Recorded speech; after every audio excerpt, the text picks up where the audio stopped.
一请启动。2019台湾国际咖啡节正式开跑，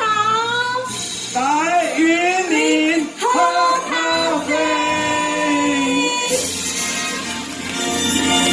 也可以说是非常美丽啊，开出非常美丽的花朵。那我想是重要的推手哦，除了我们的张前县长张荣卫之外，那现场还有一位就是我们的老乡长。我刚刚说人家叫你前乡长，没有前呼你老乡长我们的谢淑养古坑乡的前乡长我们谢淑养真的非常棒有这个绿色隧道，还有我们台湾咖啡可以这样到处飘香，我相信非常非常重要。那当然呢水土保持局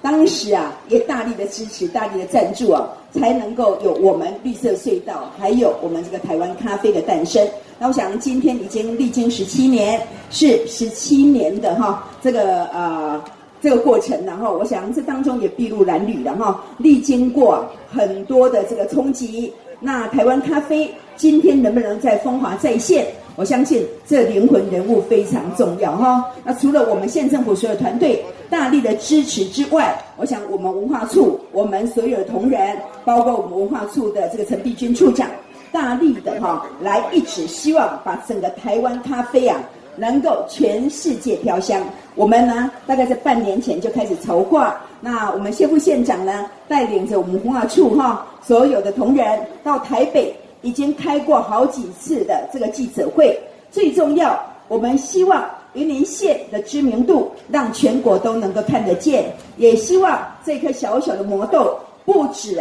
在云林县飘香，也能够飘香全台湾，甚至能够远征世界所以今天叫做国际台湾咖啡节了我想，但是17年过去了，我发现我们的业者大家好认真，包括像我们的松月，他就会跑去参加美国 SCAA 精品咖啡协会，到目前为止，他的成绩应该都是台湾最棒的。那我们的森林咖啡馆跟都会的咖啡馆也不一样。那今年的话，靠我们的咖啡庄园的地图，我们的咖啡馆的地图。那我们要去参加一下小旅行，我们要去荷包山，那个是达比索那个是我们在那里有设置咖啡武馆的体验。那当然，我们还有是咖啡人说咖啡，所以呢有10家的咖啡馆，那各自来分享我们在地咖啡的种植的故事。